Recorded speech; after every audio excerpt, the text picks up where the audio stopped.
28 juin 1914, l'assassinat brutal de l'héritier de l'Empire austro-hongrois par un jeune bosniaque nationaliste et romantique déchaîne des forces qui plongent le monde dans un holocauste inconcevable créé par les hommes.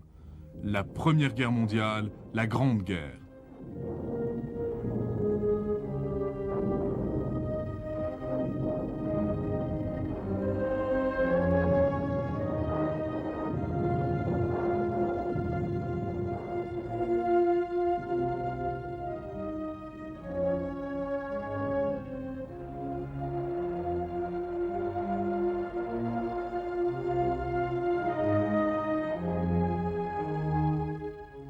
En l'espace de quelques semaines, les armées des grandes puissances impériales européennes se mobilisent, courant au-devant d'un affrontement entraînant le monde entier dans un tourbillon mortel, un conflit impitoyable qui en 4 ans seulement fait 9 millions de morts sur les champs de bataille, cause d'innombrables souffrances et des désolations indescriptibles et transforme complètement la face du monde et des conflits. Mais le meurtre sordide de l'archiduc Ferdinand et de son épouse ne fait que raviver les braises de soupçons, de conflits et de rivalités impériales qui couvrent en Europe depuis des décennies. Au centre de ce ferment se trouve l'ambition allemande. Inspiré par le rusé maître diplomate Otto von Bismarck, le chancelier de fer, 35 États allemands disparates fusionnent en une seule entité. Et le succès remporté dans la guerre franco-prussienne de 1870 donne à la jeune Allemagne une position assurée en tant que force militaire européenne. Les 3 décennies suivantes sont témoins de progrès gigantesques dans le domaine de l'industrialisation, de la technologie, de l'éducation et du commerce extérieur. Sa population augmente de 20 millions tandis que celle de la France, son ennemi de longue date, décline. En 1900, une Allemagne forte et sûre d'elle se sent prête à entrer dans le club impérial, à s'intégrer sur la scène mondiale, scène que les autres puissances peuvent juger encombrée.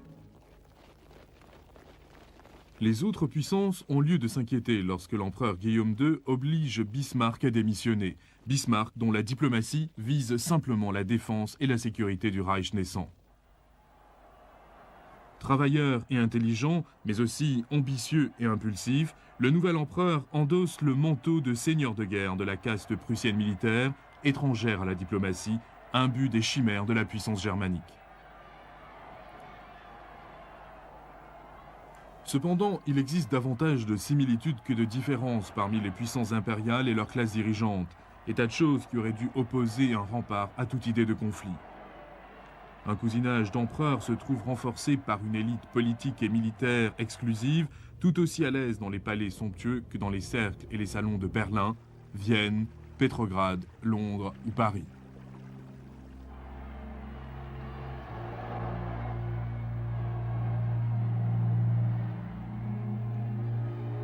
Contrastant cruellement avec l'existence brillante et gaie de cette minorité dirigeante et de son entourage de dilettantes riches et privilégiés, s'oppose la vie morne ou appauvrie de la majorité, de la masse populaire, des paysans des vastes étendues rurales de l'empire des Romanov, dont les conditions de vie ont peu changé au cours des siècles, jusqu'à la classe ouvrière des villes, menant une existence misérable dans des taudis hérités de la révolution industrielle.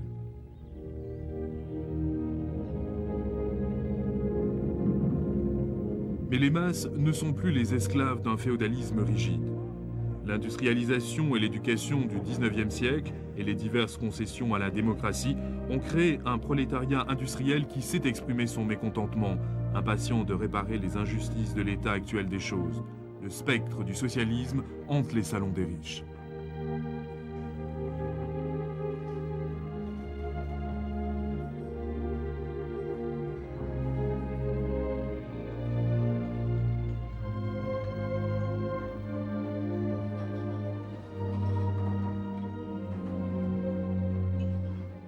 De profondes divisions nationales harcèlent aussi les chefs des empires. L'empereur François-Joseph d'Autriche exerce une autorité fragile sur un empire millénaire composé de 17 nationalités disparates. Teutons, Slaves, Croates, Serbes, Tchèques, Magyars. La Grande-Bretagne aussi doit faire face à des insurrections inspirées par la campagne pour l'autonomie de l'Irlande. Les dynasties régnantes de l'Europe, entravées par leurs profondes difficultés internes, politiques et sociales, ne semblent guère enclines à faire la guerre à leurs cousins. Et cependant, la course aux armements s'intensifie et le mouvement vers la guerre continue. Personne ne semble vouloir la guerre en 1914. La Russie se remet encore de l'échec de la guerre russo-japonaise de 1904. La France réarme alors qu'elle vient d'élire un gouvernement pacifiste et semble en meilleurs termes avec l'Allemagne. L'Autriche-Hongrie doit faire face à ses propres problèmes causés par les nationalistes combattant dans les Balkans. La Grande-Bretagne, insouciante, se contente de maintenir l'ordre dans son empire. Même en Allemagne, les industriels sont convaincus que l'Allemagne deviendra une puissance de premier rang en Europe uniquement par la vigueur de son économie. Les grandes puissances ont comme atout de dissuasion des armées ou des marines puissantes et elles nouent des alliances pour empêcher toute agression réciproque éventuelle. Toutes les grandes puissances connaissent de graves problèmes à l'intérieur de leurs frontières, mais à qui pourrait profiter un conflit majeur ?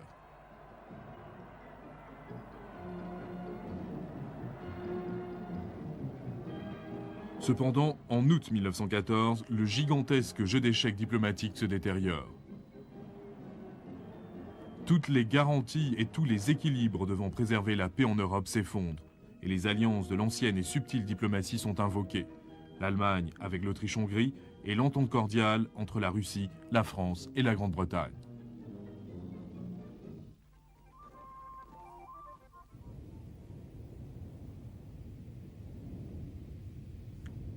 Il y a peu de doute que le Kaiser représente la plus grande menace pour la paix. En décembre 1912, il réunit un conseil de guerre de l'élite militaire allemande en but aux diplomates. La nation allemande commence à être reconnue par sa puissance militaire et impériale.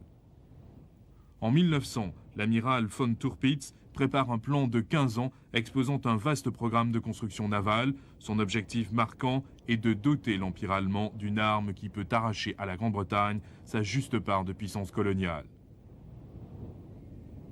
En 1914, le canal de Kiel est élargi pour permettre aux nouveaux grands cuirassés de passer de la Baltique à la mer du Nord.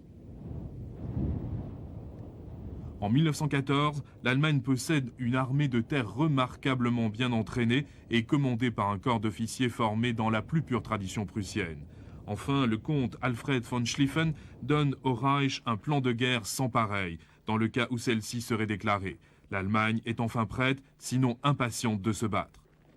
Dans son essence, le plan Schlieffen est simple.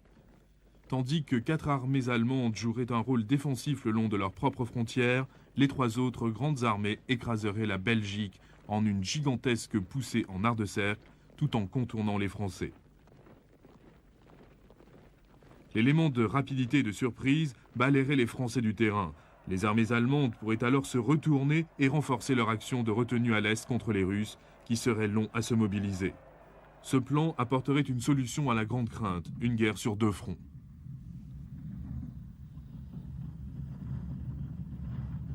Le plan Schlieffen va dépendre littéralement de la ponctualité du réseau ferroviaire allemand. Le train de 9h45 de Berlin à Bruxelles est toujours le Berlin-Bruxelles. Seule la cargaison a sinistrement changé. À Sarajevo, la longue attente se termine et le boulet de la guerre en Europe sillonne comme une traînée de poudre du centre de la tempête balkanique vers l'extérieur.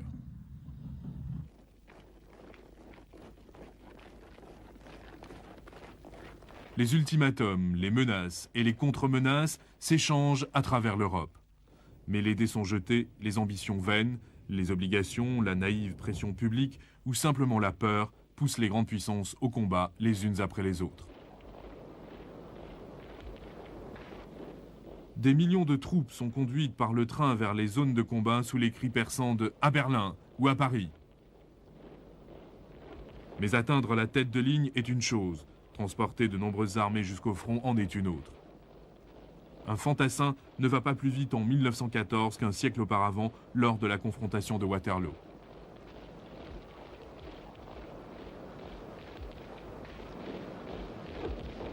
Les opérations logistiques de transport et de ravitaillement de ces grandes armées de terre, avec leur artillerie lourde et leurs armes, sont impressionnantes. Le déplacement d'une division de 12 000 hommes, avec leurs chevaux, leurs magasins et leurs équipements, demande 1000 wagons. En tête de ligne commence une longue et pénible marche dans la boue pour atteindre le front. Une fois déchargée d'un train, une division occupe 25 km de route et prend 5 heures à passer une borne. La première armée allemande compte à elle seule 320 000 hommes.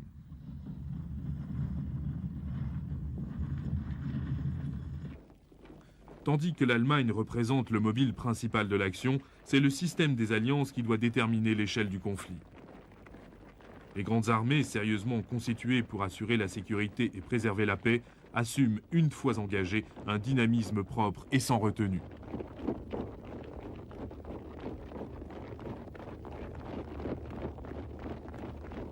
Comme attiré par un aimant vers la bien-aimée Alsace-Lorraine, le plan de guerre français envoie les troupes au nord en direction du Rhin, faisant le jeu des Allemands.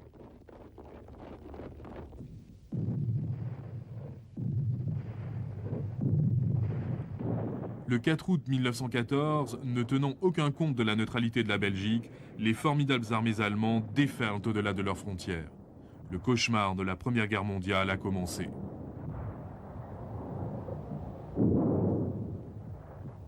L'illusion première que le conflit n'est qu'une guerre de mouvement est vite dissipée alors même que l'avance rapide des armées allemandes s'épuise à l'approche de la Marne. Certaines unités de la première armée de von Kluck, diminuées et épuisées sur la lisière de l'Arc de Cercle, couvrent une distance moyenne de 40 km par jour. Même si les Allemands gagnent la bataille de la Marne, ils ne peuvent aller plus loin. Leurs lignes de communication vers le haut commandement sont distancées, leurs lignes d'approvisionnement s'épuisent. Ces armées modernes ne peuvent vivre des ressources du pays. Le ressort allemand est distendu.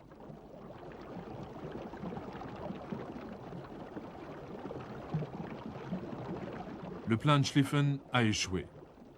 La résistance courageuse de la brave petite Belgique à la forteresse de Liège retarde la poussée allemande pendant une période cruciale de 11 jours, permettant ainsi aux forces alliées de s'organiser. À l'Est, le début de la guerre se montre défavorable aux puissances d'Europe centrale. Repoussé avec mépris de la Serbie, avec une aisance extrême par certains des meilleurs guerriers du monde, vaincu à Gubinen par des hordes russes en haillons mais néanmoins irrésistibles et forcé d'évacuer la Galice. Mais tous ces échecs sont compensés par la bataille tactique et brillante de Tannenberg, où les Allemands abattent une armée russe numériquement supérieure et font 100 000 prisonniers. Cette bataille, la plus grande victoire de la guerre, met en évidence deux hommes qui vont diriger l'effort de guerre de l'Allemagne tout entière. Paul von Hindenburg, un soldat de carrière de 66 ans rappelé de sa retraite, et en parallèle, le brillant stratège Erich Ludendorff.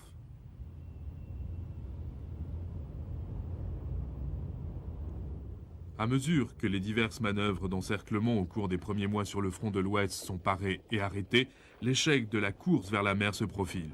Il s'épuise, la guerre de mouvement ralentit et les deux armées se retranchent de la Suisse jusqu'à la mer. À l'Est, un front plus fluide se dessine alors que les armées désorientées renoncent à se retrouver dans les grands espaces vides, au-delà des têtes de ligne. Dans le No Man's Land, entre les lignes, des paysans cultivent toujours la terre. On aboutit à une impasse lorsque l'hiver s'installe sur les deux fronts. La guerre ne sera pas finie à Noël.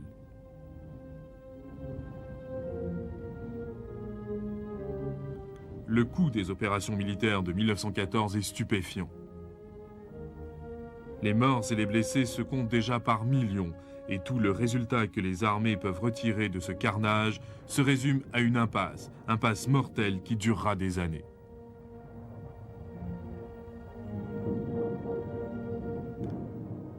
Les espérances se heurtent à la dure réalité que connaissent des millions de réfugiés portant leurs pathétiques ballots et fuyant la Belgique occupée sous le regard hébété d'officiers de cavalerie d'opéra comique, avec leurs plumés et fanions, leurs épées, leurs lances et leurs idées démodées, inspectant les champs de bataille. Ce n'est pas la glorieuse et rapide guerre à laquelle ils s'attendaient.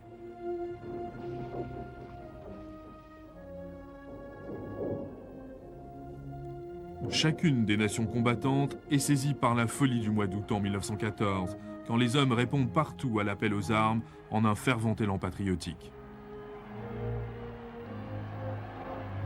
En Grande-Bretagne, des recrues de tous les âges arrivent en grand nombre pour s'enrôler. Ce n'est pas une guerre de paysans ni une guerre de soldats de carrière. Des classes d'université entières, tous les employés d'un même lieu de travail, des villes et des villages entiers s'en vont à la guerre en bataillons de copains. Les gens avec qui ils ont vécu deviennent les gens avec qui ils meurent. Ainsi, les hommes de toute une ville pouvaient être virtuellement anéantis lors d'une grande bataille. Ce ne doit pas être le bref interlude glorieux de leur vie où l'appel au devoir renferme une promesse de grande aventure, le prestige de l'uniforme. C'est aussi une pause dans la monotonie de l'existence et pour certains, la première assurance d'un salaire régulier. Dans les pays où la conscription est de règle, l'ardeur de se joindre à la bataille n'est pas moins forte. L'Europe est aux prises à une hystérie guerrière. Dieu, semble-t-il, est avec chacun, même avec le Kaiser.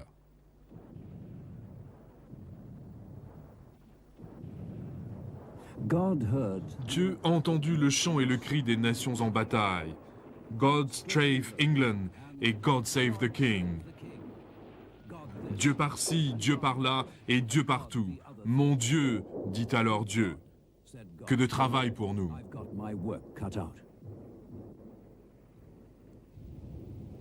En Grande-Bretagne, les rues, les salles de concert et même les chaires d'église réagissent à l'engouement infectieux de cette passion et de ce sentiment nationaliste. Les membres de la famille royale décident même de changer leur nom germanique. Saxe-Cobourg-Gotha devient Windsor, Battenberg devient Mountbatten.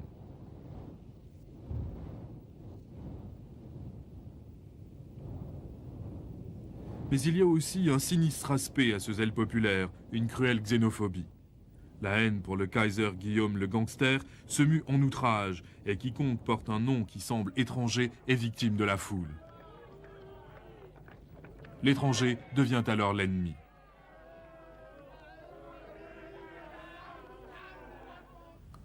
Le rôle de la propagande en tant qu'arme prend un intérêt et une importance inconnus jusqu'ici.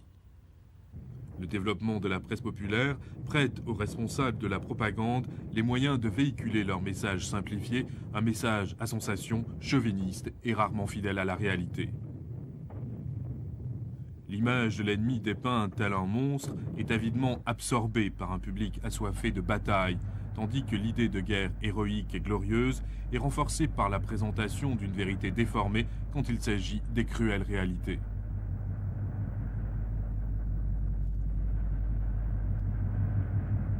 Au niveau officiel, on ordonne des internements sur une grande échelle des étrangers présumés. Mais la Grande-Bretagne n'est pas la seule à réagir ainsi. Les ressortissants étrangers sont également arrêtés en Allemagne et en Autriche. Pourtant, l'appui pour la guerre n'est pas universel. Dans les villes, au point de départ des troupes et dans les centres de recrutement, la ferveur est contagieuse. Mais dans les vastes régions rurales de l'Europe, dans l'apathie quasi générale, on a une attitude résignée face à la guerre. La Grande-Bretagne, protégée de l'invasion, peut parler aisément d'une guerre juste, alors qu'elle réagit au destin de la petite Belgique. Mais l'Europe continentale a déjà subi les conséquences de conflits similaires. Des hommes absents pour la moisson, des foyers détruits, de pitoyables colonnes de réfugiés.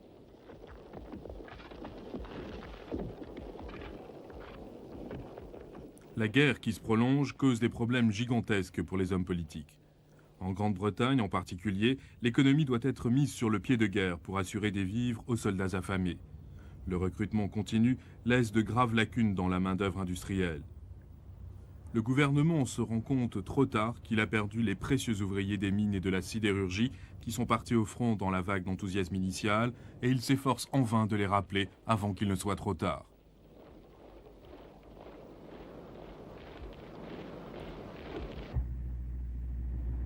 Mais la majorité des brèches sont comblées par des femmes et finalement par des enfants.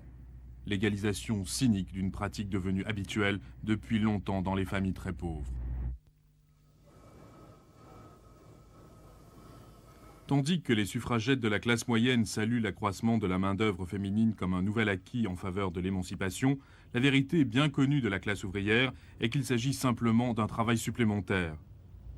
On peut gagner davantage d'argent dans les usines de munitions que comme domestique ou dans les filatures. Mais les responsables de la propagande tirent parti de cette nouvelle armée nationale féminine, malgré les protestations et le ressentiment manifestés dans les lieux de travail traditionnellement masculins et les inquiétudes de danger moral et d'abandon d'enfants. Toute fascination disparaît bien vite, les femmes s'apercevant qu'elles assument 2 emplois et travaillent durant un nombre d'heures incroyables. La plupart des foyers ont au moins un soutien de famille à l'armée et les augmentations de salaire n'arrivent pas à compenser l'inflation galopante. Seuls les usuriers amassent de l'argent grâce à la guerre.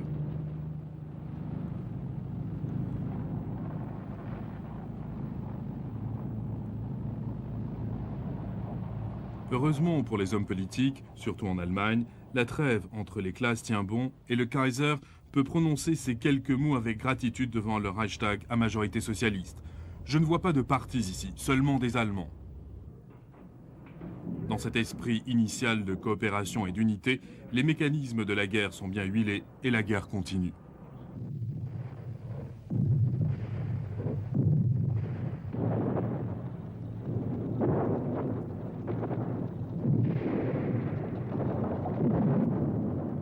L'entrée en guerre de la Grande-Bretagne et de sa marine démontre que la guerre européenne devient une guerre mondiale, alors que la guerre se poursuit partout où l'Allemagne ou ses alliés ont de l'influence.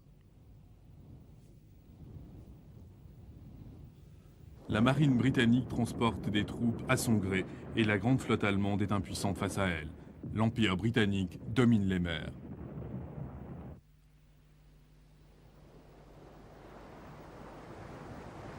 L'entrée en guerre du Japon, le 23 août 1914, est une garantie de cette suprématie écrasante à laquelle les commandants de la flotte allemande réagissent avec une prudence exagérée et continue. La haute mer n'est pas témoin de conflits importants. Les grands cuirassés passent et repassent pour assurer le blocus et le contre-blocus, leurs commandants peu enclins à risquer leurs précieux fardeaux. En vérité, ces grands navires sont superflus dans la course aux armements. Ils représentent un gaspillage de technologie et de matériaux démodés et extravagants en face de la menace silencieuse des sous-marins qui émergent comme le seul espoir de l'Allemagne de briser le blocus paralysant des Alliés.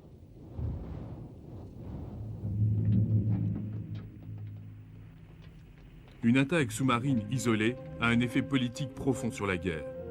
Le 17 mai 1915, le sous-marin allemand U-20 torpille le paquebot de la ligne Cunard-Lusitania dans la dernière partie de son voyage de New York à Liverpool.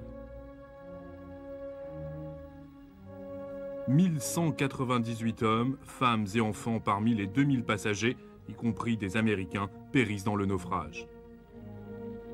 Alors que leurs corps sont rejetés sur les plages de Kinsale, le public réagit avec horreur, particulièrement en Amérique, pays neutre. Il fut révélé plus tard que le paquebot transportait en fait du matériel de guerre. Mais le tort avait été fait. La nation neutre la plus puissante, les États-Unis, est attirée inexorablement vers la cause des Alliés. Le torpillage du Lusitania n'est pas le seul signe de l'aspect sinistre et mortel de la guerre moderne. Et le sous-marin n'est pas la seule arme du XXe siècle à dissiper les derniers vestiges romantiques de la contemplation de la guerre.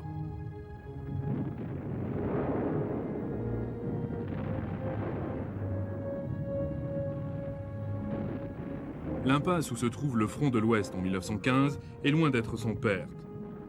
Pendant tout l'hiver, le printemps et l'automne, les combats sont continus, meurtriers, onéreux, futiles, quand des 2 côtés, on lance des offensives mal coordonnées sur les lignes de l'ennemi. Neuve-Chapelle, Loos, Artois, Champagne, Côte d'Aubert, Ypres, Festubert. Les mortiers, les obusiers et l'artillerie lourde creusent ce paysage qu'on ne peut oublier et qui reste comme l'image surréaliste de la Grande Guerre. Un terrain vague, saccagé, boueux, sanglant, couvert de corps mutilés des combattants.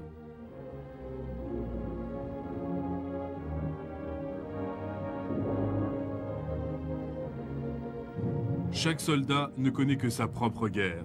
Le monde bizarre du simple soldat n'est qu'un point sur la scène monumentale de la guerre dans lequel il ressent toute une gamme d'émotions, depuis la peur paralysante jusqu'à l'ennui abject. Le long de ces quelques centaines de mètres de front, il vit avec sa nouvelle famille, son propre escadron ou peloton, la seule chose qui ait un sens dans ce monde de cauchemars infesté de rats et de poux, pénétré de la puanteur envahissante de cordite et de pourriture.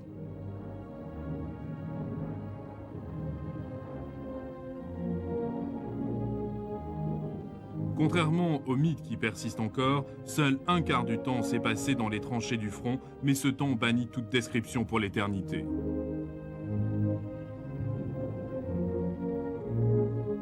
Pour le reste, s'il survit, la vie est d'une monotonie prévisible, relevée seulement d'un humour fataliste, légèrement insolent et des liens étroits de camaraderie. Mais l'humour prend une nuance amère.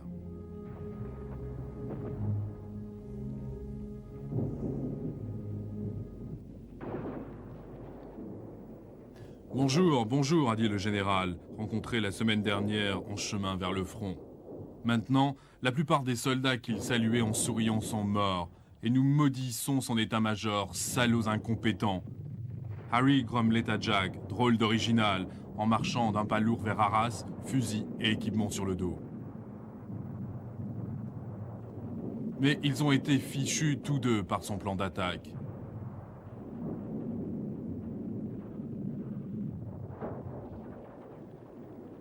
Les généraux sont tout aussi perplexes, et acculés par le monstre effrayant qui est déchaîné, ils essaient désespérément de lancer des forces géantes depuis la salle des cartes, loin du front, en criant des ordres contradictoires dans les téléphones de terrain, le long d'une chaîne de commandements embrouillés.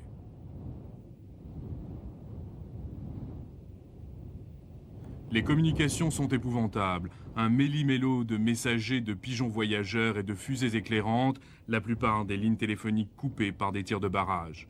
Une fois l'offensive décidée, les généraux ont peu ou pas du tout de contrôle sur le déroulement. Les batailles deviennent des événements confus dans le brouillard de la guerre.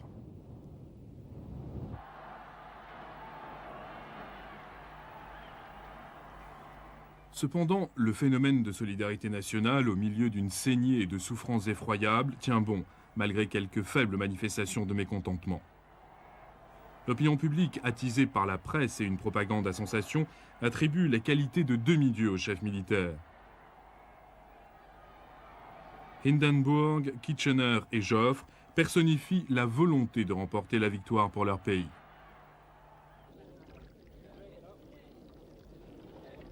Tout citoyen loyal est censé avoir une foi aveugle en ces grands guerriers qui, à vrai dire, perdent pied comme ils tâtonnent à la recherche de l'insaisissable victoire qui les sortira du cauchemar.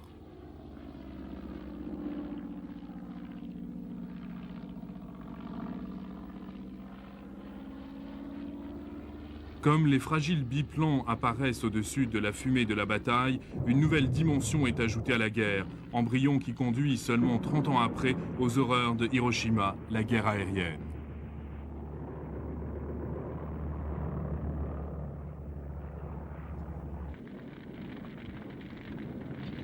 Mais la puissance aérienne en est à ses débuts. L'avion n'est qu'un simple outil de reconnaissance, de mitraillage au sol primitif et de perturbation mineure des mouvements de troupes ennemies et de leurs lignes de ravitaillement. Les combats romancés entre avions de chasse des chevaliers du ciel avec les forces du légendaire baron rouge von Richthofen sont plus un spectacle pour l'infanterie lasse et harassée au sol qu'ils n'ont d'influence sur le cours de la guerre. Et même les gigantesques zeppelins, plus grandes menaces à leur équipage qu'à leur cible, sont observés et jugés comme une invention extravagante par un public ébahi. L'avion n'est que le petit enfant de la guerre.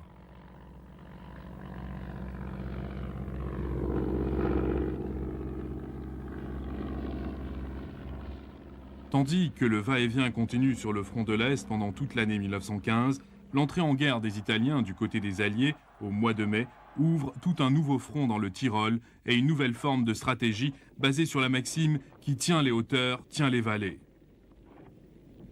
L'attaque éventuelle de l'Allemagne à revers par l'Autriche est pratiquement interdite par la nature. La guerre des Alpes en Italie n'est qu'une répétition de la campagne de France aux conditions encore plus difficiles, une série d'attaques stériles ne menant à rien. L'Italie, ses nombreux soldats, son peu d'équipement et de lourds canons devient une affaire coûteuse pour l'effort de guerre allié.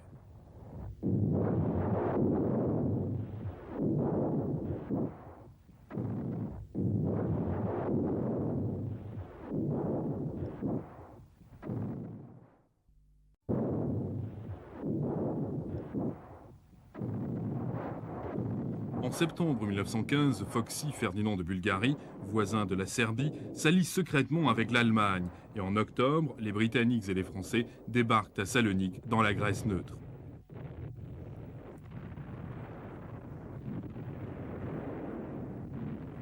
Cette manœuvre manquée pour aider la Serbie doit immobiliser à la longue 600 000 hommes dans ce que les observateurs allemands appellent avec sarcasme le plus grand camp d'internement de la guerre.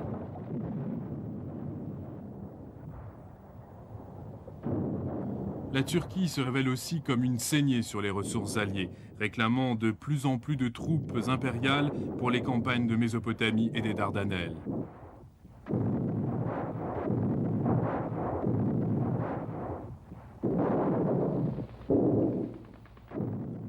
Ce qui commence comme une simple opération pour sauvegarder les installations de pétrole du Golfe Persique se termine par l'humiliation des Britanniques au siège de Kout, où ce qui reste de l'armée britannique, un groupe de soldats affamés sous le commandement de l'ambitieux Townshend, se rend en avril 1916 aux implacables Turcs. Les troupes indiennes émaciées se laissent mourir de faim plutôt que de manger de la viande de cheval. La Turquie, bien qu'un ennemi secondaire, se montre un adversaire redoutable. À Gallipoli, les forces britanniques, australiennes, néo-zélandaises et françaises combinées sont très mal équipées. Elles rencontrent une vive résistance de la part des Turcs et ne parviennent qu'à prendre pied précairement sur la péninsule au cap Hélas et à la crique Anzac avant que la campagne ne s'installe dans l'impasse de tranchées trop familières, rendue insupportable par la chaleur extrême, les maladies et l'insuffisance critique d'approvisionnement. La puissance maritime britannique, tant vantée, fait gravement défaut alors que la guerre est acculée dans une nouvelle impasse.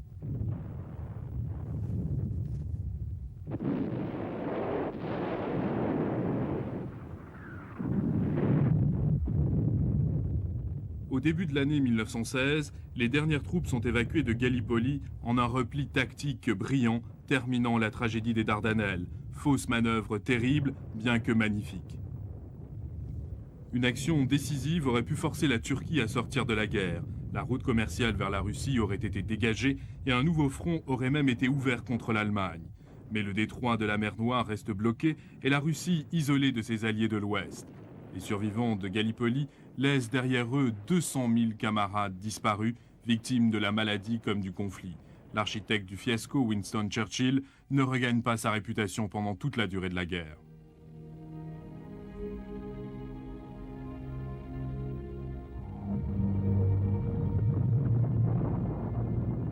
Pourtant, le grand carnage ne s'est pas encore produit.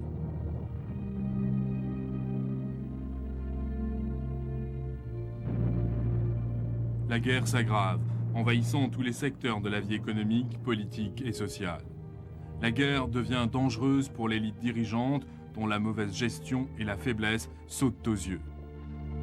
Maintenant, ils ne peuvent se permettre une défaite. La guerre est poursuivie avec une férocité encore plus grande quand le front réclame de plus en plus d'hommes, d'obus et d'armes pour sortir de l'impasse sanglante. L'enjeu est considérable. Les disparus ne peuvent avoir affronté la mort en vain.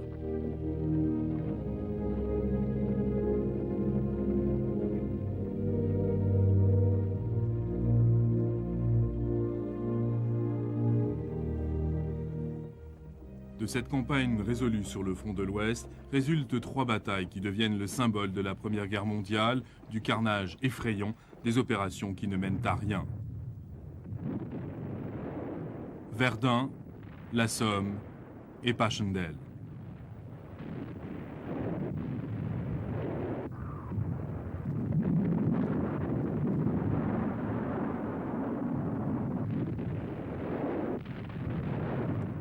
La facilité avec laquelle les Allemands transportent leurs armées d'un front à l'autre, d'un lieu critique à l'autre, grâce à leur superbe réseau ferroviaire stratégique, amène les Alliés à lancer un assaut total en 1916 et à appliquer une pression concentrique, militaire, navale et économique pour écraser les puissances d'Europe centrale, une fois pour toutes. Le pivot de la stratégie doit être une attaque massive où les lignes alliées se rencontrent, à la Somme.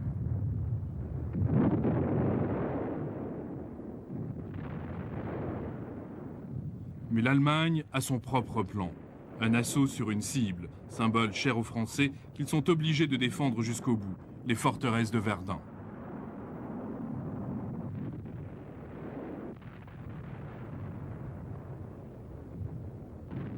À 7 h du matin, le 21 février 1916, les Allemands commencent la grande bataille avec le bombardement le plus destructif jamais vu dans cette guerre. Cependant, 10 mois plus tard, Verdun résiste toujours. Grâce à la ténacité des Français, à la voie sacrée, l'artère vitale par laquelle 3000 camions par jour apportent des vivres à l'armée assiégée, Verdun est toujours en vie. Mais à quel prix ? Le grand creuset de destruction a fait 700 000 victimes parmi les Français et les Allemands, et tout cela pour quelques futiles forteresses.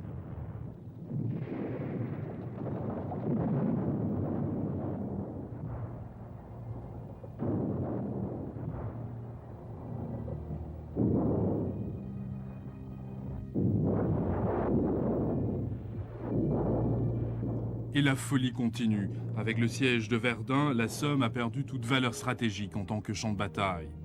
Cependant, avec une obstination classique, les Britanniques décident de mettre leur plan à exécution contre un ennemi bien préparé, fort d'un système de tranchées-abris de 12 mètres de profondeur, bien protégé contre le plus fort bombardement.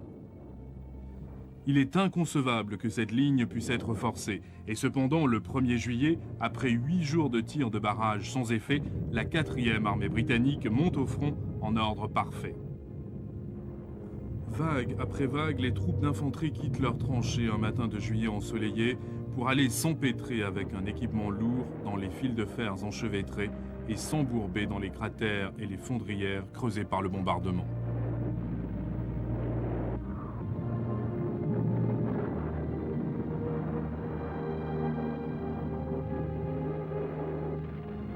Les Allemands ont amplement le temps de sortir indemnes de leurs tranchées et de commencer un carnage horriblement facile. Avec la dernière salve de mitrailleuses, les canons deviennent silencieux sur la Somme. À la fin de l'après-midi, les Britanniques perdent 60 000 soldats, dont un tiers sont tués au cours de la pire journée de carnage infligée par une armée pendant la guerre, du jour le plus sanglant dans l'histoire de l'armée britannique.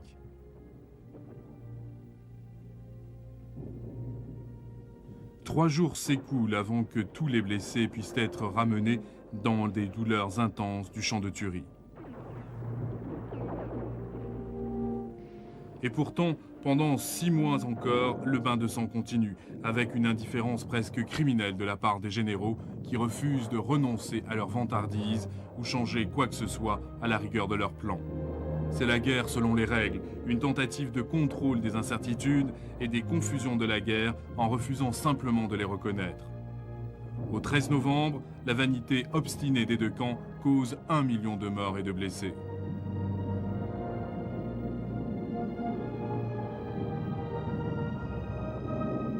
Les infortunés guerriers de la Somme, épuisés, doivent être les témoins de 2 événements qui deviennent le symbole d'une guerre qui a changé pour toujours.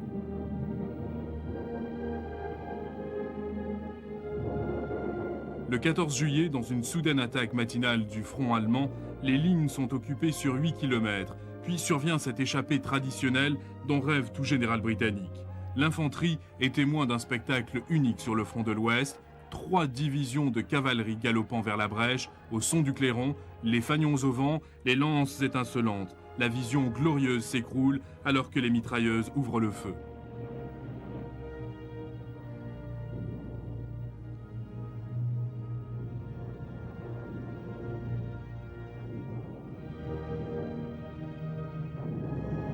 Deux mois plus tard, les premiers et rares chars d'assaut britanniques écrasent les fils de fer barbelés.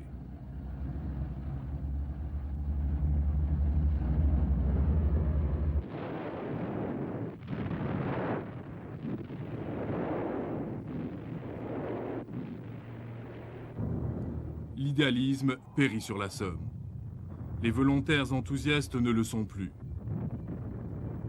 Ils perdent la foi en leur cause, en leur chef et en tout, excepté la loyauté envers leurs camarades.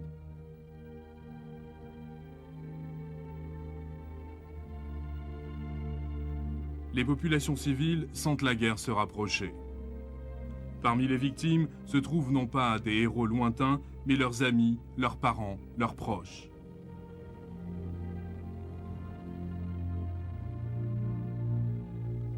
L'inflation apparaît, le prix de la nourriture monte en flèche, les prix ne sont soumis à aucun contrôle. Les files d'attente pour le pain et les soupes populaires se multiplient. Le marché noir fait rage. L'Allemagne, victime d'une moisson ratée et commençant à ressentir l'effet du blocus, meurt de faim.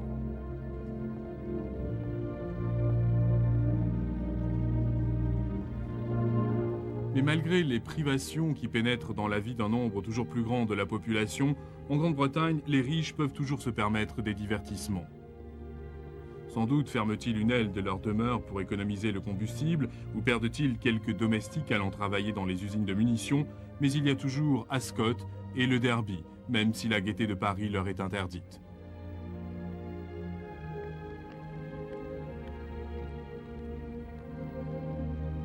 Cependant, face à l'inégalité flagrante, dans tous les pays, des fissures commencent à apparaître. La trêve sociale chancelante en 1914 a simplement camouflé les lézardes provoquées par l'hostilité entre l'élite dirigeante et le peuple exigeant des réformes sociales. On ne voit encore que des signes sporadiques, émeutes de la faim, grève contre la conscription, groupes de pression d'objecteurs de conscience devenant plus puissants, mais le grondement des mécontents se fait plus bruyant.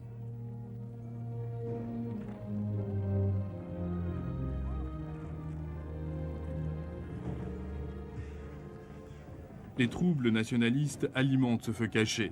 La révolte arabe contre l'Empire ottoman, le soulèvement de Pâques manqué des séparatistes irlandais, les désertions des Tchèques dans les armées austro-hongroises polyglottes qui sont déjà affaiblies par l'offensive d'été du général russe Brusilov en 1916.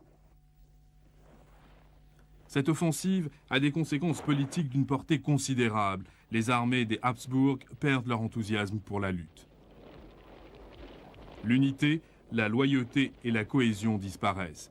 Et la perte d'1 million de soldats au cours de cette dernière grande campagne russe de la guerre contribue à l'effondrement de la dynastie des Romanov, dégageant la voie pour la révolution de 1917, alors qu'on assiste à la débandade des Russes et leur abandon de la guerre en signe de mécontentement.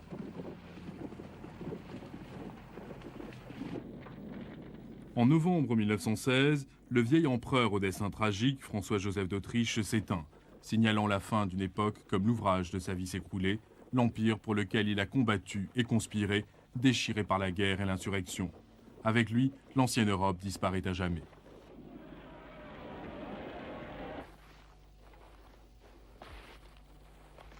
La guerre totale, guerre qui a empiété sur la vie de chaque citoyen, en est la garantie. Les promesses vaines de 1914 se sont maintenant changées en une amère dérision, alors que la facture du boucher, dénombrant les vies gâchées, la faim, les privations, les sacrifices et les chagrins, est examinée. La ferveur nationaliste, enflammée par une propagande trompeuse, s'est aigrie pour devenir désillusion, désespoir et amertume qui se lisent sur les visages silencieux et crispés de ceux qui reviennent du front.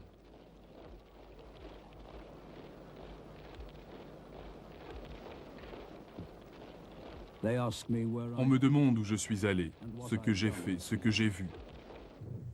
Tout ce que je peux répondre, c'est « ce n'était peut-être pas moi, mais quelqu'un juste comme moi, qui est allé au-delà des mers, avec ma tête et mes mains, tuer des hommes en terres étrangères, bien que je sois à blâmer, parce qu'il portait mon nom. »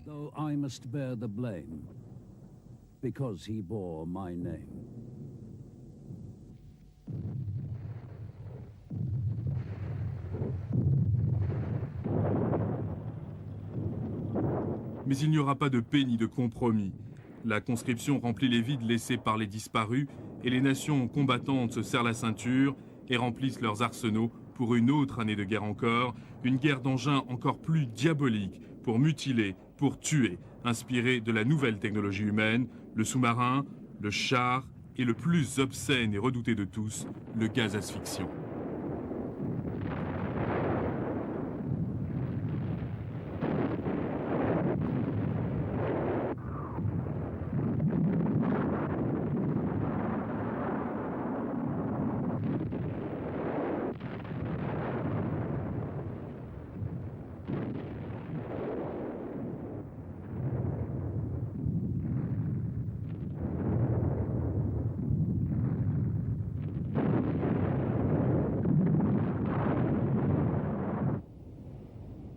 Par contraste avec l'Europe, l'Amérique, qui a mis un point d'honneur à ne pas faire la guerre, jouit de la période la plus prospère de son histoire, s'enrichissant en fournissant les besoins des Alliés, tandis que le président Woodrow Wilson joue le rôle d'artisan de la paix. Le 18 décembre 1916, Wilson invite les belligérants à stipuler leurs conditions de paix, mais il est trop tard. Les dirigeants, Lloyd George en Grande-Bretagne, Nivelle en France et le puissant Ludendorff s'opposent formellement à un compromis.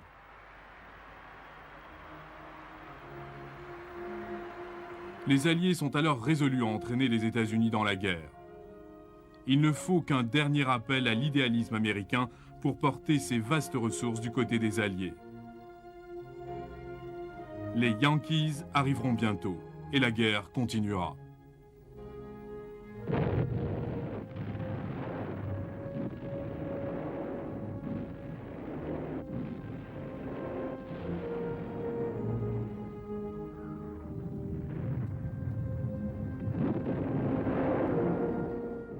Les soldats se terrent misérablement dans les tranchées et tout le long du front de l'Ouest.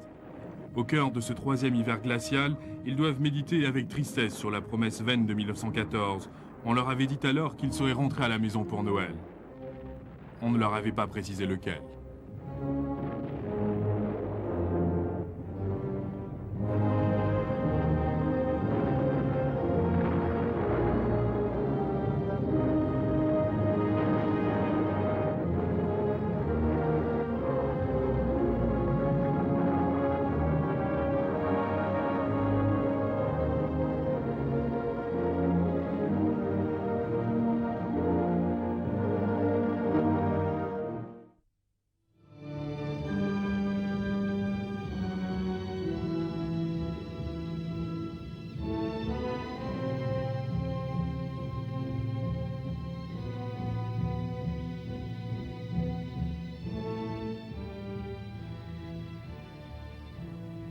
Au cours de l'été 1914, les nations de l'Europe entrent dans un conflit d'une sauvagerie imprévisible et sans précédent.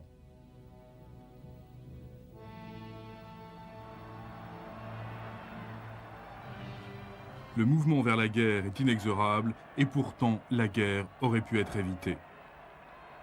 Le consensus général et une apparente cordialité masquent les dissensions qui se préparent, cachées par une impressionnante logique de mobilisation industrielle et d'armement.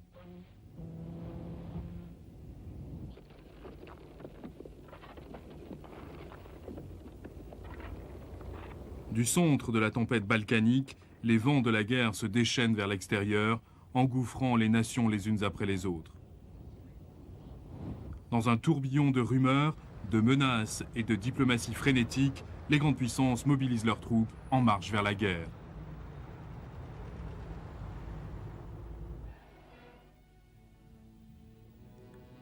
Pendant 40 ans, une structure d'alliance maintient l'équilibre du pouvoir en Europe et par conséquent la paix. En 1914, cette structure se cristallise en deux grands camps armés.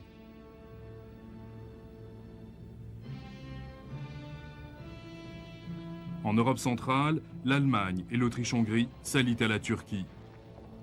À la périphérie, la Grande-Bretagne, la France et la Russie font le contrepoids.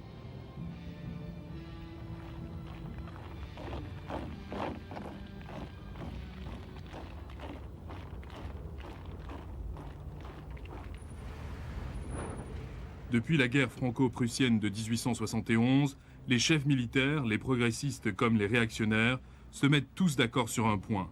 La suprématie de l'attaque est la meilleure méthode de défense.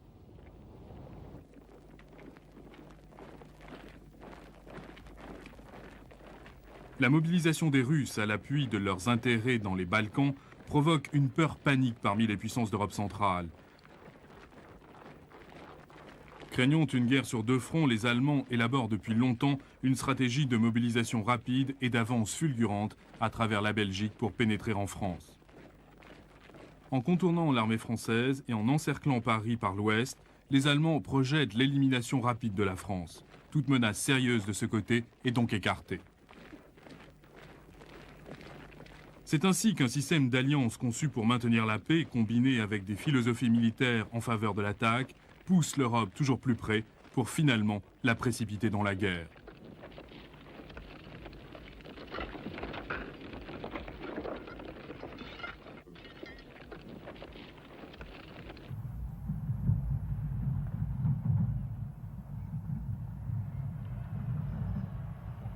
La ferveur guerrière est généralisée.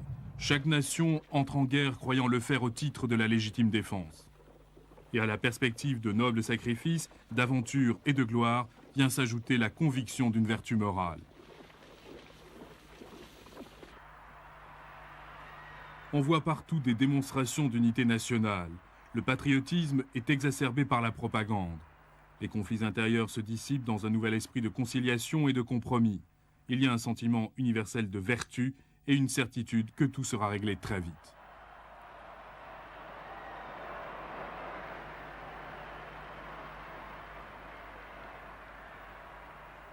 En septembre, après 6 semaines de combats violents, la campagne allemande à travers la France et la Belgique est en perte de vitesse sur la Marne. À l'est, les Russes subissent de lourdes pertes aux batailles de Tannenberg et des lacs Masuriens. En décembre, ils sont sur la défensive et stabilisent la ligne de front.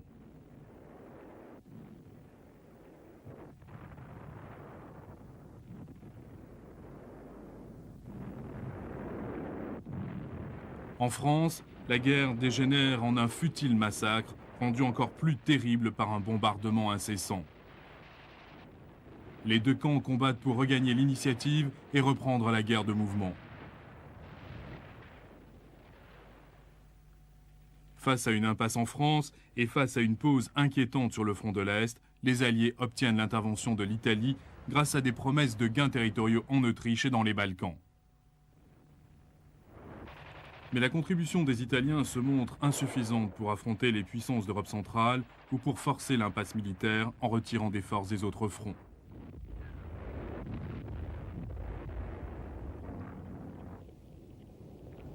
De nouveaux efforts sont déployés pour étendre la guerre. Des débarquements à Salonique et dans les Dardanelles n'apportent que de nouveaux échecs et une stagnation plus intense sur tous les fronts.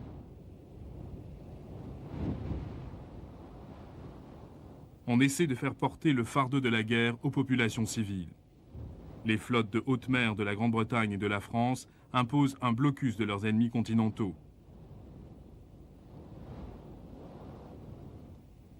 Sous les eaux, les Allemands imposent leur propre blocus.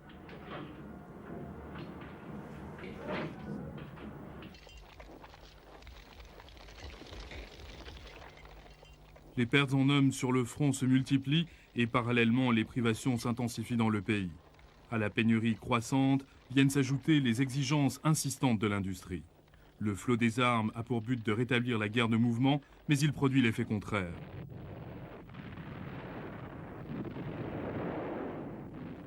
Sur un terrain défoncé et tourmenté par les incessants bombardements, les troupes qui avancent sont dans une situation désavantageuse sur tous les points. Pourtant, le carnage se poursuit. Aux batailles de Verdun et de la Somme en 1916, près de 2 millions de vies sont sacrifiées en vain.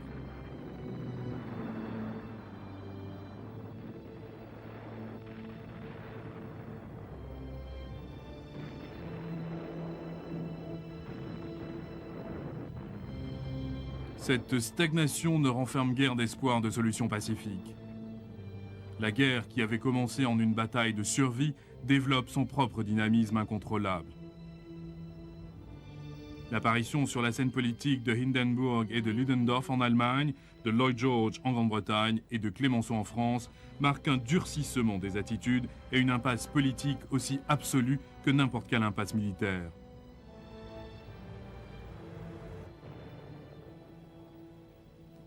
C'est ainsi qu'en 1917, les puissances sont toujours en guerre. Le conflit est rendu encore plus mortel et plus insoluble par l'impasse des armes et le manque d'initiative.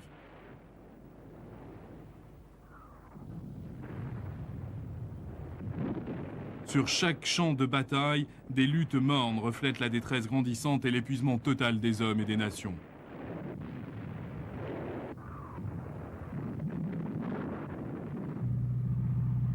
Seul dans les airs, un sentiment de vigueur et de mouvement voit le jour. Au début de la guerre, l'aéroplane en est encore à ses premiers balbutiements et les premières machines embryonnaires aux constructions maladroites et rudimentaires attirent les critiques plutôt que les louanges des chefs militaires.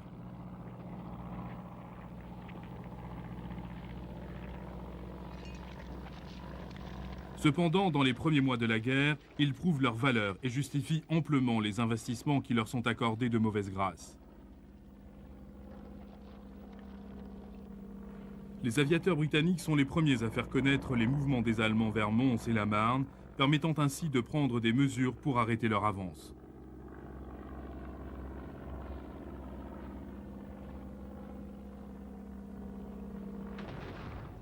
Les pionniers de la reconnaissance aérienne sont munis de pistolets ou de carabines.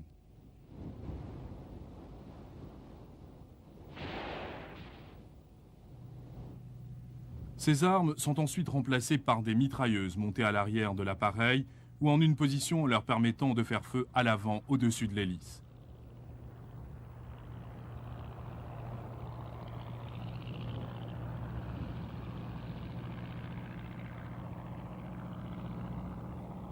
C'est en 1915 qu'est mis au point l'interrupteur mécanique. Ce dispositif permet à l'arme de faire feu à travers l'arc de l'hélice en déclenchant la culasse lorsque la pale se trouve dans la ligne de tir.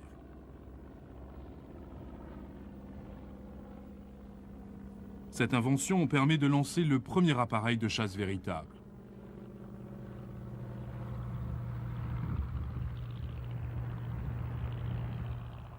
Les progrès remarquables de la technologie des aéroplanes au cours de la guerre et le développement simultané des tactiques de combat aérien reflètent un esprit d'initiative qui fait singulièrement défaut dans presque tous les autres théâtres de conflit.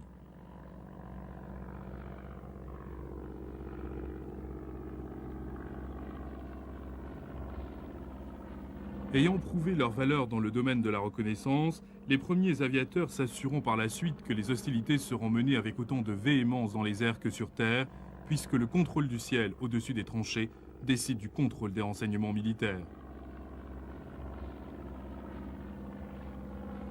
En plus de la reconnaissance des premières lignes, les aéroplanes servent de plus en plus au meilleur positionnement des canons, permettant à l'artillerie de viser les positions ennemies avec plus de précision.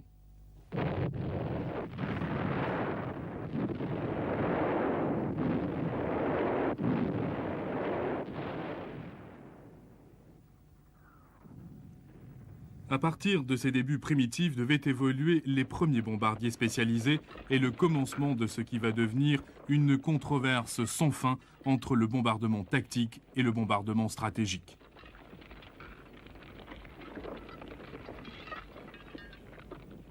Les raids de Zeppelin sur Londres engendrent le concept du bombardement, non seulement des industries et des installations loin du front, mais de toute une population, ce qui sape le moral et affaiblit la résolution nationale.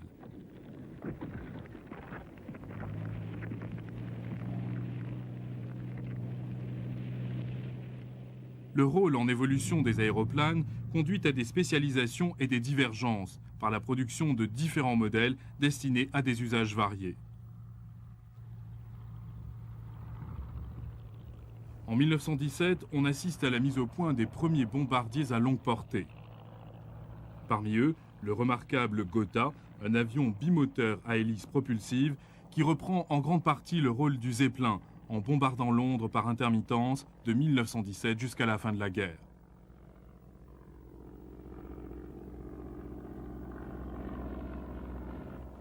Le premier avion de combat fait aussi son apparition, de même que l'avion de reconnaissance léger, rapide et plus sophistiqué.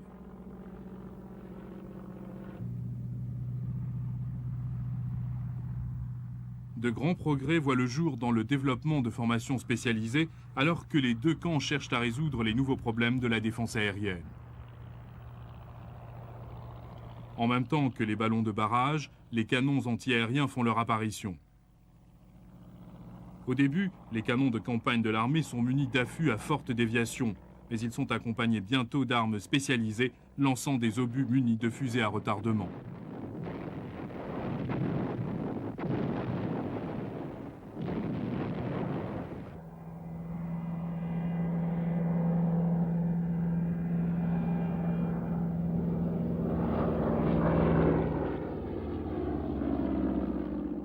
Pour les soldats dans les tranchées, pour les citadins là et de plus en plus accablés, les exploits de ces premiers aviateurs représentent le seul soulagement au milieu de la stagnation paralysante du front, les appels de la sirène et les demandes incessantes pour de plus grands sacrifices et d'efforts au pays.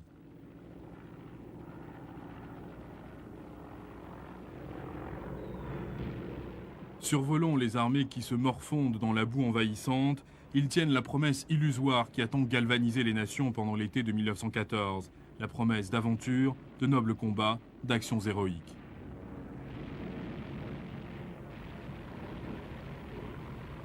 Mais pour ces exploits, ils doivent payer chèrement.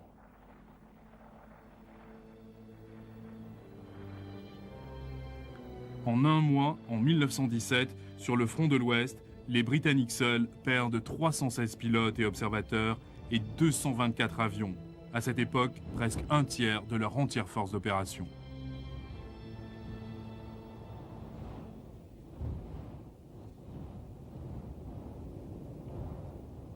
Parmi les rôles assumés par les aviateurs dans la Grande Guerre, l'un surtout acquiert une fascination et un prestige au-dessus de tous les autres. C'est celui de pilote d'attaque. On appellera d'ailleurs les plus valeureux des As.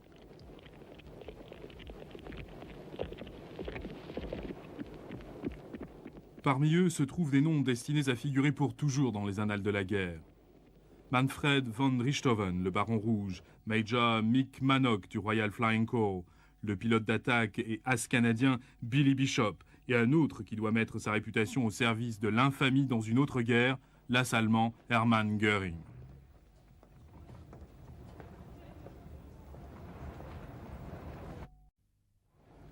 En 1917, l'aviation et tout ce qui s'y rapporte enflamment l'imagination du monde entier.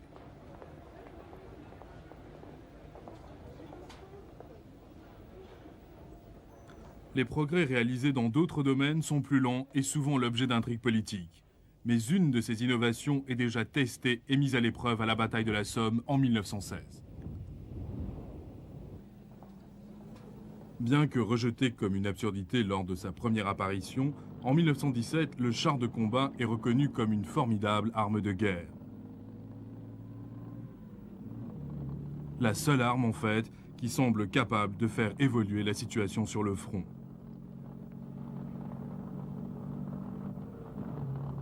En Grande-Bretagne et en France, différents modèles sont mis au point et testés dans un climat de ferveur et d'impatience. Les doctrines tactiques, longtemps figées, sont enfin confrontées à la dure réalité de la guerre moderne.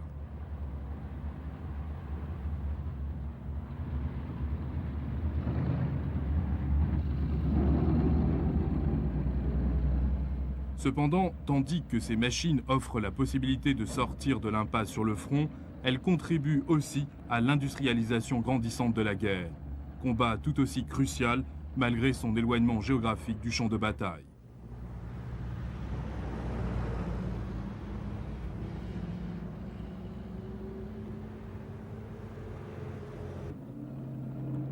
On reconnaît petit à petit que le sort de la guerre sera finalement décidé non pas par les forces des armées, mais par l'exploitation et l'application des ressources de l'industrie à la production des armes de guerre.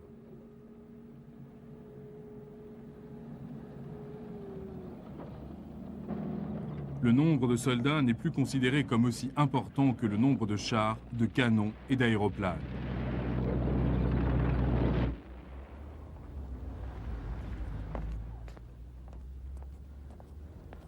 Au cours des premiers mois de l'année 1917, les populations de l'Allemagne et de l'Autriche-Hongrie sont soumises à d'immenses souffrances.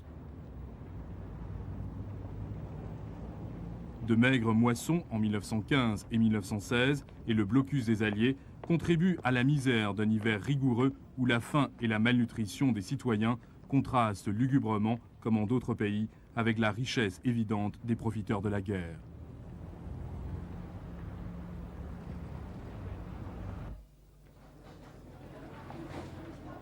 L'aggravation de la pénurie dans chaque pays entraîne l'apparition du marché noir et donc à des inégalités encore plus grandes, un sentiment d'impuissance et au ressentiment.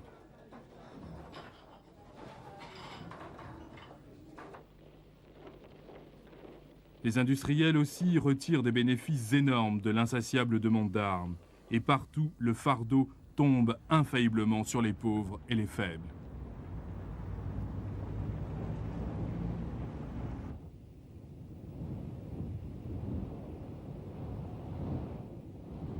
Pendant les premières années de la guerre, les Allemands n'attaquent pas au hasard les navires alliés, mais confrontés à une pénurie critique et à un blocus toujours plus dur, le commandement allemand se résout à une offensive sous-marine de grande envergure. Le désespoir allemand est tel qu'ils ne peuvent s'empêcher d'entraîner indirectement les États-Unis dans la guerre.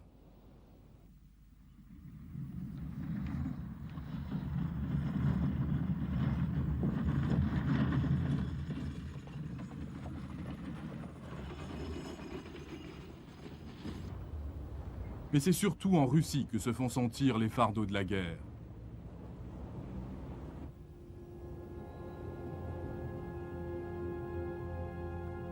L'industrialisation est arrivée tard en Russie. Ces paysans ne sont libérés de leur servage que depuis 1861. Dès lors, le pays connaît de graves troubles sociaux.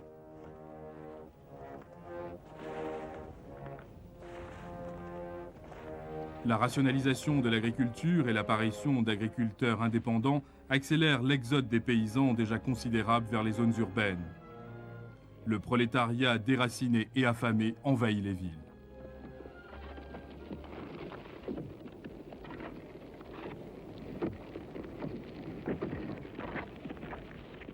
C'est dans ces conditions que les immenses ressources de la Russie produisent des résultats. Au début de la guerre, elle s'industrialise plus rapidement que toute autre puissance. De surcroît, la guerre lui apporte son élan.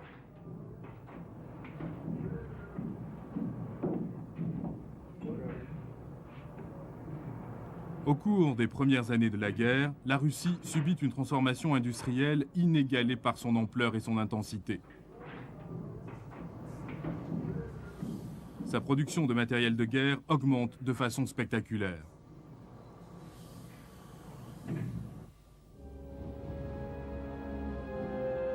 Mais ces résultats sont payés cher. L'inflation monte en flèche. Le réseau de communication commence à se désintégrer. Des stocks de nourriture s'entassent dans les campagnes, tandis que les citadins ont faim.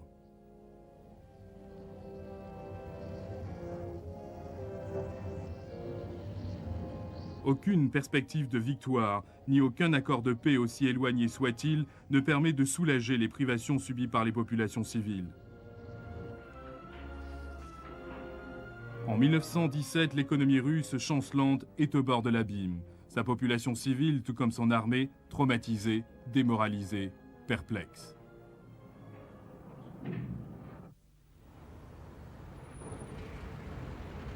Le nombre croissant de victimes, les privations toujours plus dures, l'impuissance manifeste du gouvernement, tout se combine pour attiser le feu de la révolte.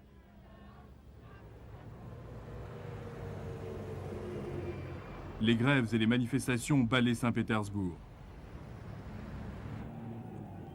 Pendant la dernière semaine du mois de février, aux manifestants protestant contre la pénurie de denrées alimentaires viennent se joindre les Cosaques mécontents postés dans la capitale pour assurer le maintien de l'ordre.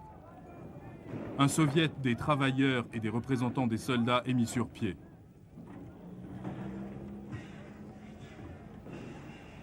Une immense foule se dirige vers la Douma, assemblée représentative instituée par le tsar, mais sans pouvoir réel.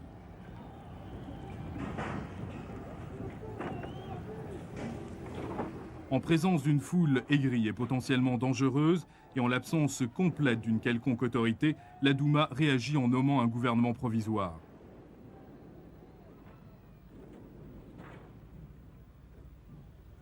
Trois jours plus tard, le 2 mars, le tsar abdique, reconnaissant ainsi le gouvernement provisoire et la révolution.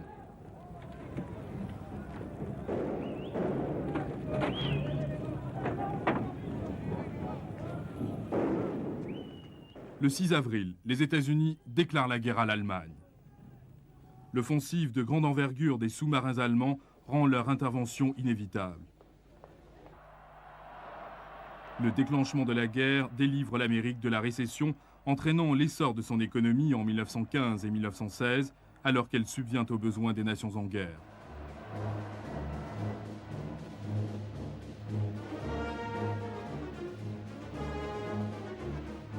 Les premiers succès de l'offensive des sous-marins allemands sont inattendus et mettent brusquement un frein à cette expansion économique, menaçant de plonger l'Amérique dans un marasme encore plus grave. Par ailleurs, la sécurité de ses clients, principalement la Grande-Bretagne et la France qui plient sous le poids de leurs dettes, joue un rôle important dans la décision des États-Unis. La garantie de leur paiement dépend finalement de leur victoire.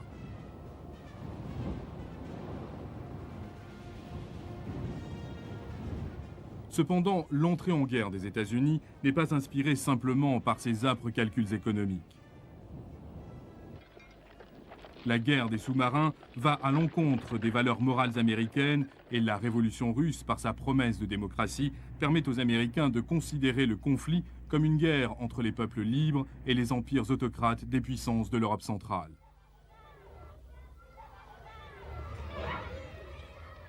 L'entrée en guerre de l'Amérique apporte peu de répit immédiat à la Grande-Bretagne, souffrant maintenant d'une pénurie chronique et d'un mécontentement latent. Au cours des 5 premiers mois de l'offensive sous-marine allemande, les pertes en navires sont très importantes.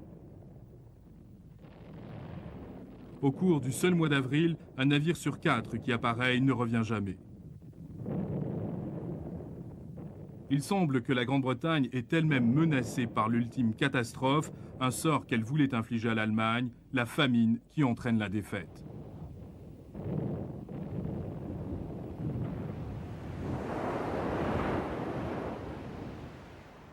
En mai, la marine britannique institue un système d'escorte pour les convois maritimes, assurant la protection des navires marchands tout en appâtant ainsi les sous-marins.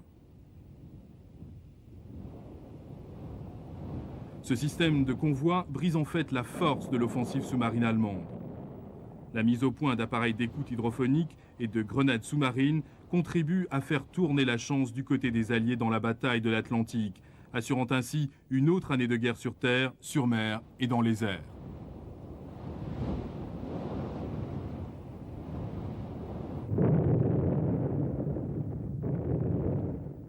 Le printemps n'apporte que davantage de carnage sur les champs de bataille de France. Un nouveau commandant français, le général Nivelle, promet aux Alliés une victoire finale complète en 1917. La grande offensive est lancée le 16 avril dans la région du Chemin des Dames.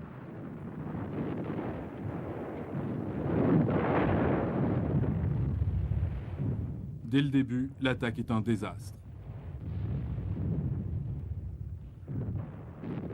Malgré des succès mineurs remportés par les Britanniques dans les environs d'Arras à l'ouest, l'attaque principale s'embourbe devant les positions allemandes, à peine touchées par un bombardement fourni.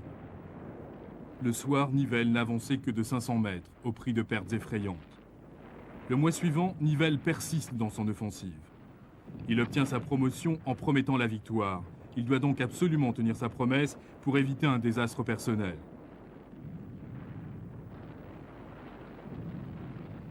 Au total, l'offensive de Nivelle coûte à l'armée française près de 250 000 hommes et démoralise les troupes à tel point que des mutineries en chaîne risquent d'entraîner l'effondrement militaire complet de la France.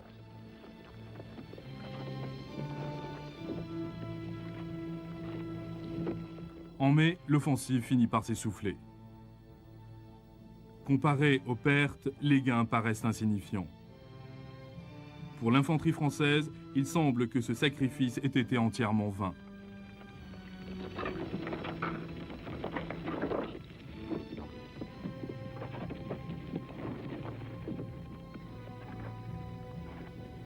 Le 15 mai, Nivelle est limogé.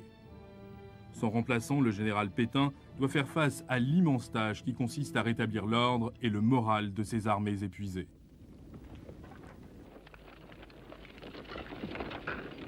L'échec des Français au Chemin des Dames place la responsabilité de l'attaque sur les Britanniques, leurs forces étant reconstituées et rééquipées depuis le désastre de la Somme.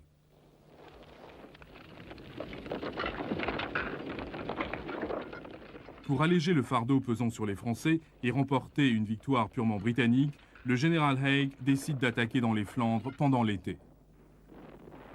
La troisième bataille d'Ypres commence par le barrage d'artillerie le plus violent de toute la guerre.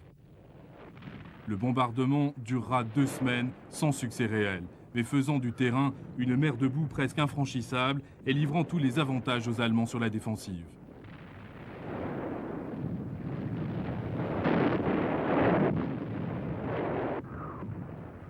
L'attaque initiale se poursuit pendant 5 jours, une avance de 3 km au prix de 32 000 morts. Les chars massés derrière les lignes ne peuvent prendre part à la bataille. Le sol ne supporte plus leur poids.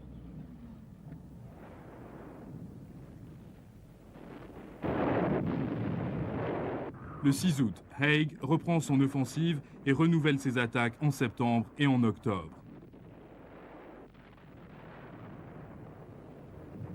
En novembre, Haig avance de 9 km, capturant la côte de Passendale et ce qui reste du village qui donnera son nom à la bataille. La prise de Passchendaele coûte la vie à plus de 500 000 hommes, dont un grand nombre périssent noyés.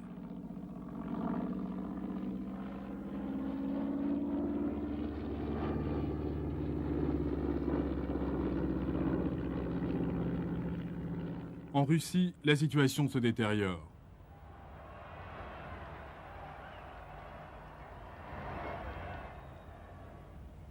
Une lutte intense oppose le gouvernement provisoire, création de la Douma, aux soviets improvisés, véritable enfant de la révolution.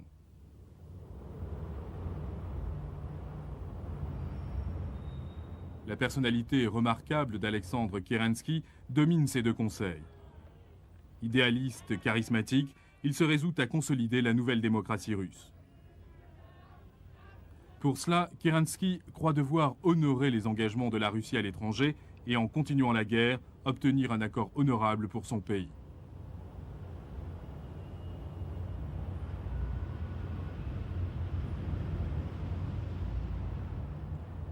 Mais selon l'ordre numéro 1 du Soviet, le simple soldat russe ne peut être forcé d'exécuter les ordres qui sont en contradiction avec ses désirs personnels.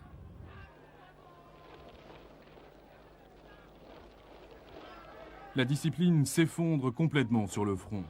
Les désertions sont endémiques. Non pas le filet régulier de vagabonds en fuite, mais une marée déferlante qui s'apparente à une démobilisation complète.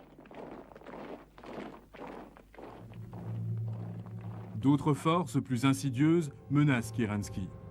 Les événements de février prennent les révolutionnaires professionnels russes par surprise, embarras qu'ils tiennent absolument à masquer.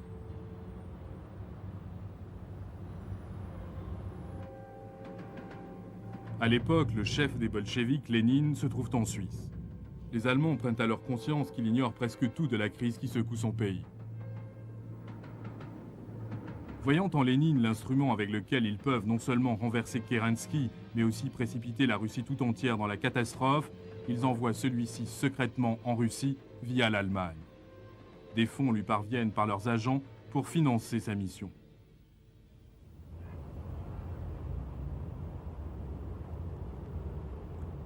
La première tentative de Lénine pour renverser Kerensky échoue. À la suite d'un coup d'État manqué en juillet, Lénine est démasqué comme un agent allemand et forcé de fuir Saint-Pétersbourg. Il se déguise en rasant sa moustache et en endossant les vêtements d'un ouvrier.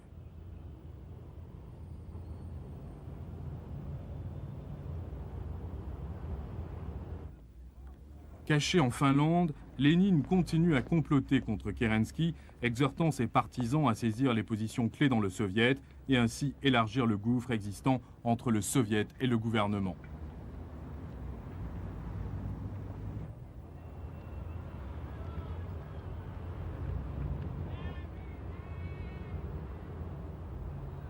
Le conflit opposant le gouvernement à ce qui reste de l'armée, en parallèle à un chaos économique et industriel grandissant, affaiblit davantage Kerensky et renforce la position des bolcheviks, s'armant alors frénétiquement en prévision de l'effondrement total du gouvernement.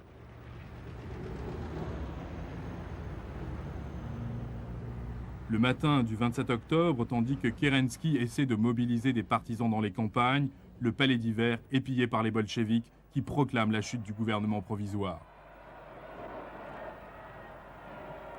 C'est ainsi que la démocratie est finalement écrasée en Russie. La victoire des bolcheviks met fin à la participation de la Russie à la guerre, participation devenue plus symbolique que réelle.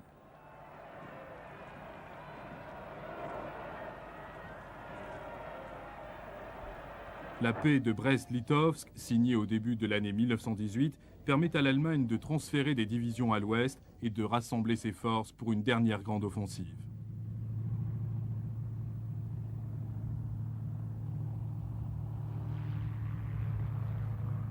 La lutte pour s'assurer la suprématie aérienne repose autant sur la technologie que sur la tactique.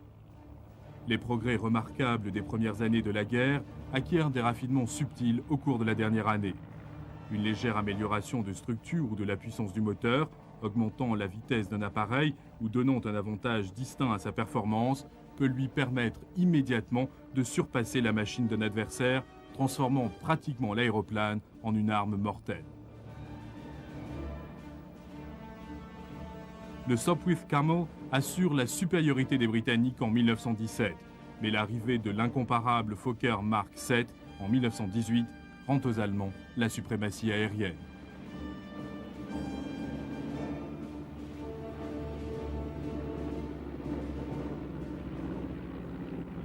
Assurés une fois de plus de la maîtrise du ciel au-dessus des tranchées, les Allemands peuvent constituer en secret une armée de 3 millions d'hommes et de 10 000 canons.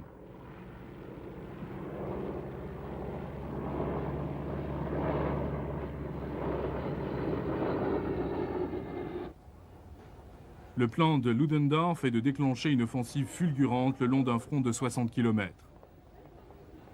Le but est d'écraser les armées britanniques sur la Somme, déséquilibrer le front allié et repousser la ligne d'est en ouest. L'offensive débute à l'aube du 21 mars 1918.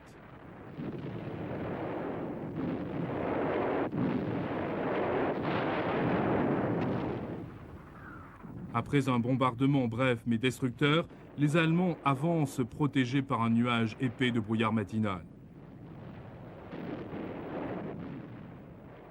Cette fois, il ne s'agit pas d'un déploiement d'infanterie en masse, mais de troupes de choc spécialement entraînées pour cerner les faiblesses des lignes britanniques. Des équipes de combat les suivent dans le but d'ouvrir des brèches à l'armée qui arrive.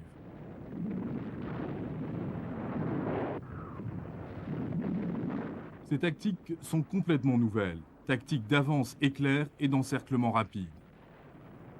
Elles seraient connues plus tard sous le nom de tactique Blitzkrieg.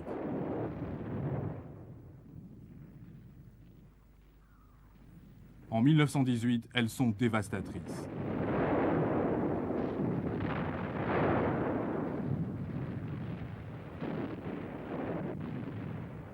À la tombée de la nuit, les Allemands s'enfoncent dans l'arrière-garde de la zone de bataille britannique et en l'espace de quelques jours poursuivent leur marche en pleine campagne.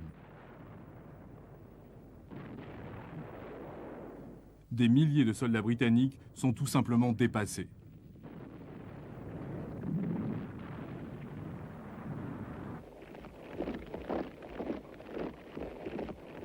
Il semble à bien des gens que la guerre est sur le point de se terminer. Les lignes britanniques sur la Somme sont enfoncées et leurs armées menacées de disparition. Les Français se préparent à se replier sur Paris.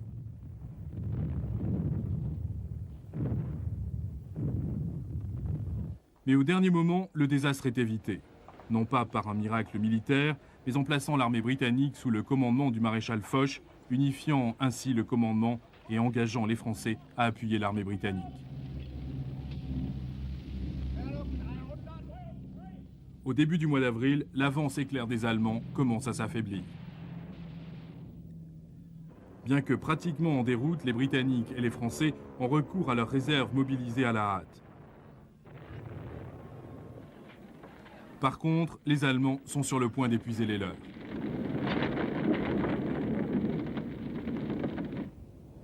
Pendant 4 jours, les Allemands arrêtent leur offensive pour se rééquiper et se réapprovisionner.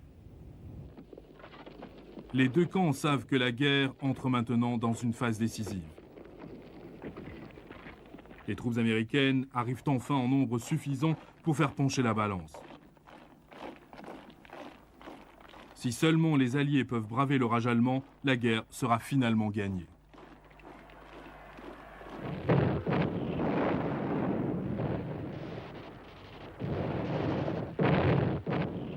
Le 9 avril, la tempête se déchaîne de nouveau sur la deuxième armée britannique dans l'avancée d'Ypres.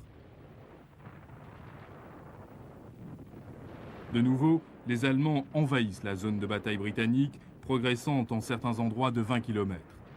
Mais comme à la bataille de la Somme, les Britanniques réussissent à stabiliser le front en se retirant en temps opportun et en rassemblant tous les effectifs possibles pour combler les brèches.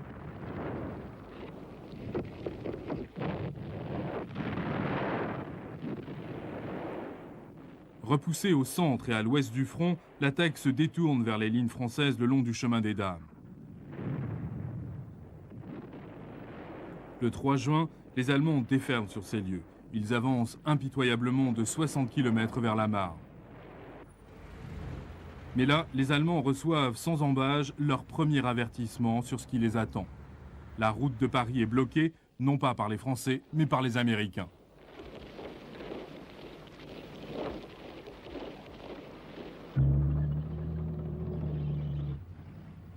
Depuis qu'il est à la tête du commandement des armées alliées, Foch maintient d'imposantes réserves stratégiques. Elles servent à retenir les Allemands au point le plus éloigné de leur avance.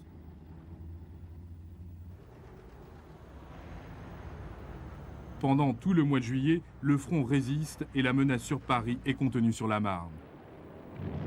En août, les Britanniques, avec les Français qui luttent à leur côté, lancent la contre-attaque à Amiens.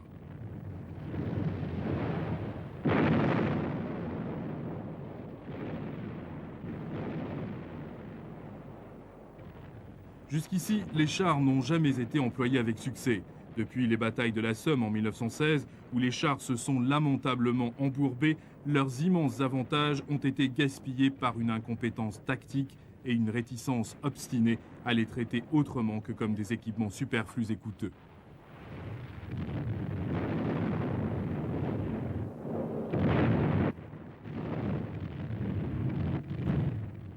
À Amiens, sur un sol ferme d'été, les chars avancent pour la première fois avec l'appui conjugué de l'infanterie.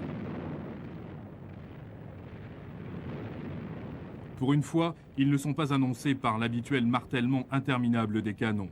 Ces mastodontes métalliques trapus roulent hors des brumes de l'aube au-dessus des fils de fer barbelés et des tranchées, justifiant tous les efforts et toutes les dépenses qui leur ont été consacrées.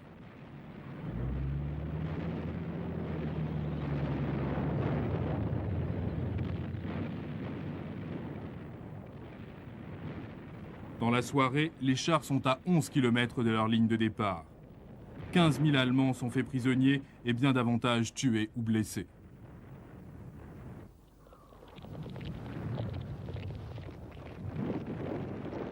Pourtant, le 8 août 1918 est bien plus qu'une victoire pour le bon sens.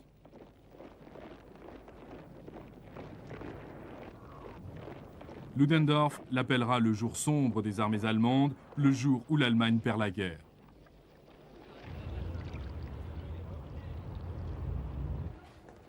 Cependant, si les implications de la défaite d'Amiens sont comprises du haut commandement, elles sont loin d'être claires aux yeux de l'infanterie allemande, dont la patience est mise à rude épreuve. Sur chaque champ de bataille, ils occupent encore un sol étranger, et le front de l'Ouest se trouve plus près de Paris qu'à aucun autre moment depuis 1914.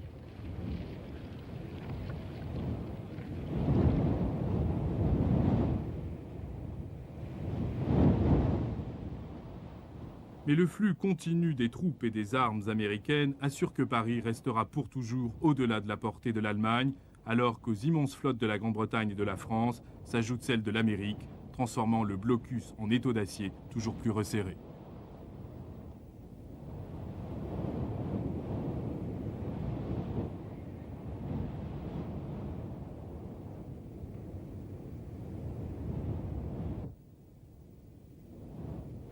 Après 4 ans de blocus et de sacrifices immenses, les puissances de l'Europe centrale sont dangereusement proches de la famine et de l'effondrement.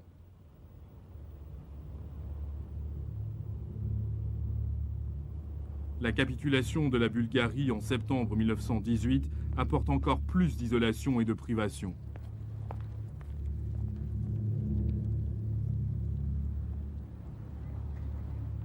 Des bruits courent que la défaite est proche, et la demande d'un armistice le 4 octobre a pour résultat d'attiser le mécontentement de l'opinion publique et de démoraliser encore plus les armées sur le front.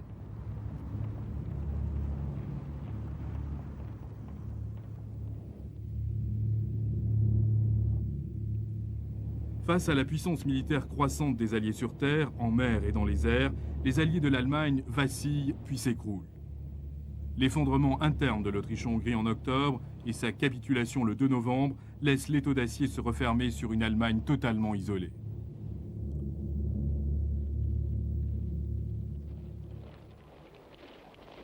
En Allemagne, les négociations s'éternisent avec en toile de fond des intrigues politiques et des troubles civils. Des initiatives symboliques et sans substance sont lancées en faveur de la démocratie parlementaire. Ludendorff est révoqué. Le 3 novembre, une mutinerie navale se répand dans les rues de Kiel. Le lendemain soir, Kiel est entre les mains d'un conseil de marins.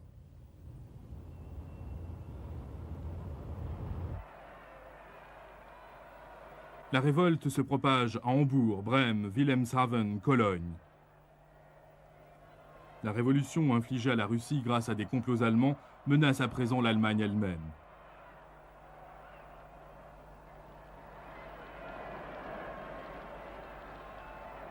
Le 9 novembre, des manifestations et des grèves éclatent à Berlin.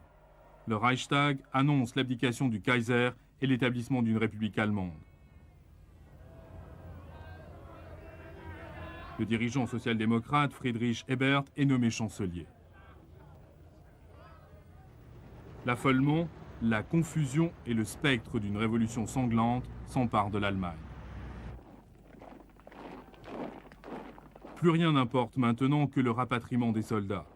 Parmi eux, on trouve toujours des hommes fidèles à la patrie, toujours prêts à la servir lorsqu'elle connaît les plus grands dangers.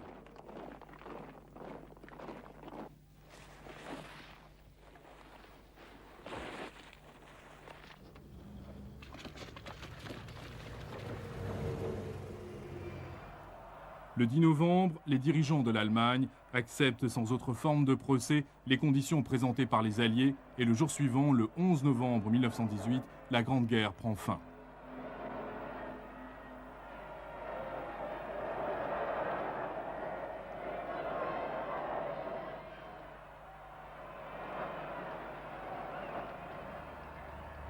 L'Allemagne n'a guère de raison de se réjouir. L'armistice que ses représentants ont signé ressemble fort à une capitulation sans condition. L'évacuation immédiate de la France et de la Belgique correspond à ses pressants besoins de rétablir l'ordre dans le pays. Mais elle doit aussi accepter de livrer à l'occupation étrangère de vastes régions de la Rhénanie et céder d'immenses quantités d'équipements de guerre, y compris une grande partie de son aviation et de sa flotte. De telles concessions ternissent l'image de la Nouvelle République aux yeux de ses héritiers.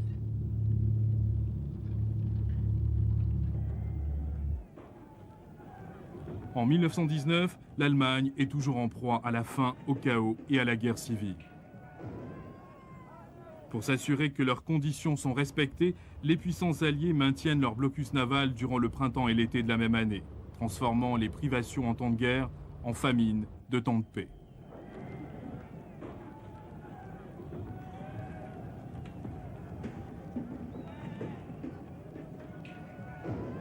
Parmi les troupes démobilisées, la jeune République trouve les hommes pour chasser le spectre de la Révolution et ramener l'ordre dans la patrie.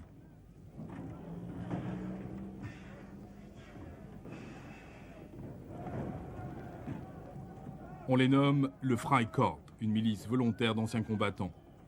Leur emblème est un macaron en porte-bonheur, souvenir des années de guerre, appelé la croix gammée.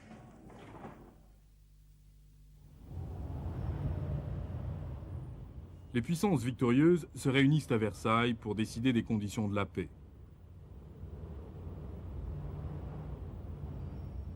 Il est universellement convenu qu'une telle guerre ne doit jamais se reproduire et que des mesures doivent être prises pour assurer une paix durable en Europe.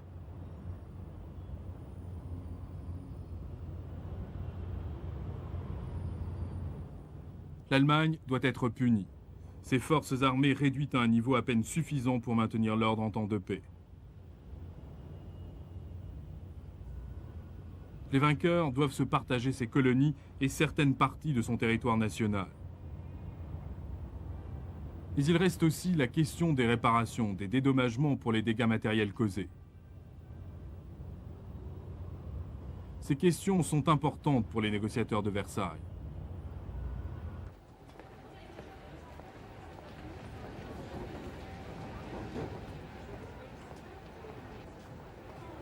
Pour l'Allemagne, il n'y aura que blâme, confiscation et humiliation. Et pour la jeune République, un traité de paix qui la brisera, et ce faisant, condamne le monde à une autre guerre.